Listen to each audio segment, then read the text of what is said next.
നമസ്കാരം. LDFിലെ ഘടകകക്ഷിയായ NCPയിൽ കാലങ്ങളായി നീണ്ടുനിന്ന തർക്കങ്ങൾക്കും പ്രശ്നങ്ങൾക്കും ഒടുവിൽ തീരുമാനമെത്തുമ്പോൾ AK ശശീന്ദ്രൻ ഒറ്റപ്പെടുകയാണ്. AK ശശീന്ദ്രൻ മന്ത്രിസ്ഥാനം ഒഴിയുമെന്ന് ഉറപ്പായി കഴിഞ്ഞു. തോമസ് കെ തോമസും PC ചാക്കോയും ഒരുമിച്ചതോടെ ശരത് പവാറിന്റെ നിർണായക തീരുമാനത്തിൽ തോമസ് കെ തോമസ് പകരം മന്ത്രിയാകും. മഹാരാഷ്ട്ര തിരഞ്ഞെടുപ്പ് കാലത്തും പവാറിന് മറ്റു ചില താല്പര്യങ്ങളുമുണ്ട്. ഇതും കുട്ടനാട് MLA ആയ തോമസ് കെ തോമസിന് തുണയായി മാറി. കോടീശ്വരനായിരുന്ന മുൻ മന്ത്രി തോമസ് ചാണ്ടിയുടെ സഹോദരനാണ് തോമസ് കെ തോമസ്. തോമസ് ചാണ്ടിയുടെ മരണത്തെ തുടർന്നാണ് കുട്ടനാട്ടിൽ തോമസ് കെ തോമസ് മത്സരിച്ചതും ജയിച്ച MLA ആയതും. മന്ത്രിസ്ഥാനം ഒഴിയുന്നതിൽ മുഖ്യമന്ത്രി പിണറായി വിജയനുമായി ശശീന്ദ്രൻ കൂടിക്കാഴ്ച നടത്തിയെങ്കിലും പിണറായിയും ശശീന്ദ്രനെ കൈവിട്ടു. ഒടുവിൽ മന്ത്രി പദവിയിൽ റെക്കോർഡുകൾ മാത്രം ബാക്കിയാക്കി പൂച്ചക്കൊട്ടിയിൽ വീഴാത്ത ശശീന്ദ്രൻ ഒടുവിൽ പുറത്തേക്ക്. NCPയുടെ ആഭ്യന്തര വിഷയത്തിൽ ഇടപെടില്ലെന്ന് മുഖ്യമന്ത്രി എടുത്ത നിലപാടാണ് ശശീന്ദ്രൻ അടിയായത്.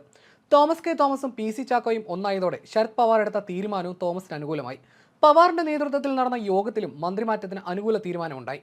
തോമസ് കെ തോമസിന് അനുകൂലമായിരുന്നു പവാറിന്റെ തീരുമാനം ഒരാഴ്ചയ്ക്കകം ഉണ്ടാകുമെന്നും പവാർ കാത്തിരിക്കാൻ ആവശ്യപ്പെട്ടെന്നും PC ചാക്കോ പറഞ്ഞു. മന്ത്രിമാറ്റത്തിൽ അന്തിമ തീരുമാനം പവാറിൻ്റെതാണ്. സംഘടനാ കാര്യങ്ങളടക്കം എല്ലാ വിഷയങ്ങളും ചർച്ചയായെന്നും അദ്ദേഹം കൂട്ടിച്ചേർത്തു. 2011 മുതൽ ഏലത്തൂർ മണ്ഡലത്തെ പ്രതിനിധീകരിക്കുന്ന ശശീന്ദ്രൻ രണ്ടാം പിണറായി സർക്കാരിൽ വന്യജീവി സംരക്ഷണ മന്ത്രിയായിരുന്നു. മന്ത്രിസ്ഥാനം സംബന്ധിച്ച് NCPയിലെ പ്രശ്നങ്ങൾ പുറത്തു വന്നിരുന്നു. 2.5 വർഷം കഴിഞ്ഞാൽ മന്ത്രിസ്ഥാനം ഒഴിയാമെന്ന ധാരണ ശശീന്ദ്രൻ ലംഘിച്ചുവെന്ന് ആരോപിച്ചാണ് തോമസ് കെ തോമസ് രംഗത്തെത്തിയത്. എന്നാൽ അങ്ങനെയൊരു ധാരണയില്ലെന്നായിരുന്നു ശശീന്ദ്രന്റെ വാദം. തുടക്കത്തിൽ PC ചാക്കോ ശശീന്ദ്രനൊപ്പമായിരുന്നു. എന്നാൽ ഇപ്പോൾ നിലപാട് മാറ്റി. ഇതോടെ മന്ത്രിസ്ഥാനം ഒഴിയേണ്ടി വന്നാൽ MLA സ്ഥാനം ഒഴിയുമെന്നും ശശീന്ദ്രൻ ഭീഷണി മുഴക്കിയിരുന്നു. എന്നാൽ മുഖ്യമന്ത്രി പിണറായി വിജയനിൽ പ്രതീക്ഷ വെച്ചിരുന്ന ശശീന്ദ്രന് പിന്തുണ മുഖ്യമന്ത്രിയിൽ നിന്ന് കിട്ടിയതുമില്ല. പ്രശ്നമൊന്നും ഉണ്ടാക്കാതെ ശശീന്ദ്രനും രാജിവെക്കും. അത് കഴിഞ്ഞ് പാർട്ടിയിൽ പിടിമുറുക്കാനും ശ്രമിക്കും. കേരളത്തിൽ ഏറ്റവും കൂടുതൽ കാലം തുടർച്ചയായി മന്ത്രിപദവിയിലിരുന്നതിന്റെ റെക്കോർഡ് AK ശശീന്ദ്രന് സ്വന്തമാണ്. മുഖ്യമന്ത്രി ഒഴികെയുള്ള കണക്കാണിത്. പിണറായി വിജയന്റെ 2 മന്ത്രിസഭകളിലായി ശശീന്ദ്രൻ തുടർച്ചയായി റെക്കോർഡ് കാലം മന്ത്രിയായി. രണ്ടാം അച്യുതമേനോൻ മന്ത്രിസഭയിലെ ബേബി ജോൺ, K അവക്കാദർ കുട്ടി നഹ, NK ബാലകൃഷ്ണൻ എന്നിവരെയാണ് അടുത്ത കാലത്ത് ശശീന്ദ്രൻ മറികടന്നത്. അടുത്ത കാലം വരെ പിണറായിയുടെ അതിവിശ്വസ്തനായിരുന്നു ശശീന്ദ്രൻ.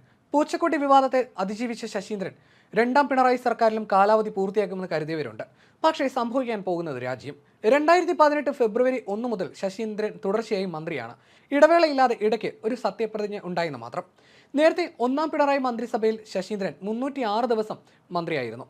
ഒരു മന്ത്രിസഭയിൽ നിന്ന് രാജിവെച്ച് അതേ മന്ത്രിസഭയിൽ തന്നെ തിരിച്ചെത്തിയ 7 പേരിൽ ഒരാളാണ് ശശീന്ദ്രൻ. പൂച്ചക്കൊടി വിവാദമായിരുന്നു ഈ രാജിക്ക് കാരണം. കേരള രാഷ്ട്രീയത്തെ പിടിച്ചുകുലുക്കിയ ആരോപണത്തിൽ മന്ത്രിയായി തിരിച്ചെത്താൻ ശശീന്ദ്രന് തുണയായത് മുഖ്യമന്ത്രി പിണറായിയുടെ പിന്തുണയായിരുന്നു. എന്നാൽ NCPയിലെ രണ്ടാം കലാപകാലത്ത് ശശീന്ദ്രന് പിണറായി പിന്തുണ നൽകുന്നില്ല. ഇതാണ് തോമസ് കെ തോമസിന് ഗുണകരമായി മാറിയത്. ഒന്നാം പിണറായി സർക്കാരിൽ മന്ത്രിയായിരുന്ന AK ശശീന്ദ്രനെ വാണിജ്യ താൽപര്യാർത്ഥം മംഗളം ചാനൽ ഫോൺ കണിയിൽ മനഃപൂർവ്വം കുടുക്കിയതാണെന്ന് വിവാദം അന്വേഷിച്ച justice PS Antony commission report ഏറെ ചർച്ചയായിരുന്നു. AK ശശീന്ദ്രനെതിരെയും കമ്മീഷൻ റിപ്പോർട്ടിൽ പരാമർശങ്ങളുണ്ടായിരുന്നു. മന്ത്രി എന്ന നിലയിലും പൊതുപ്രവർത്തകൻ എന്ന നിലയിലും ഉയർത്തിപ്പിടിക്കേണ്ട ധാർമ്മികത AK ശശീന്ദ്രൻ പാലിച്ചില്ല.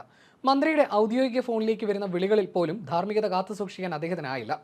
മന്ത്രി പദവിയുടെ ധാർമ്മികത പാലിക്കാൻ കഴിഞ്ഞില്ലെന്നായിരുന്നു വിലയിരുത്തൽ. എന്നാൽ കോടതി വെറുതെ വിട്ടത് ശശീന്ദ്രന് തുണയായി. അങ്ങനെയാണ് വീണ്ടും മന്ത്രിയായത്. ആവശ്യവുമായി സമീപിച്ച വീട്ടമ്മയോട് മന്ത്രി മോശമായി പെരുമാറിയെന്ന രീതിയിലാണ് ചാനലിന്റെ ഉദ്ഘാടന ദിവസം അശ്ലീല ഫോൺ സംഭാഷണം സംപ്രേഷണം ചെയ്തത്. തുടർന്ന് AK ശശീന്ദ്രൻ മന്ത്രിസ്ഥാനം രാജിവെക്കുകയും സർക്കാർ അന്വേഷണത്തിന് ഉത്തരവിടുകയും ചെയ്തു. സംഭവവുമായി ബന്ധപ്പെട്ട് ചാനൽ പ്രവർത്തക കമ്മീഷന് മുന്നിൽ ഹാജരായില്ല. ഇതിനായി പലതവണ സമൻസ് അയച്ചിരുന്നുവെങ്കിലും അവരെത്തിയില്ല. വിവാദവുമായി ബന്ധപ്പെട്ട ശബ്ദരേഖ കമ്മീഷന് മുന്നിലെത്തിക്കാൻ സംഭവം പുറത്തുവിട്ട മംഗളം ചാനലിനും കഴിഞ്ഞില്ല. ഏത് സാഹചര്യത്തിലാണ് സംഭാഷണം നടന്നതെന്ന് വ്യക്തമാക്കുന്ന ശബ്ദരേഖയാണ് കമ്മീഷൻ ആവശ്യപ്പെട്ടിരുന്നത്. ഇതെല്ലാം ശശീന്ദ്രന് തുണയായി മാറുകയും ചെയ്തു.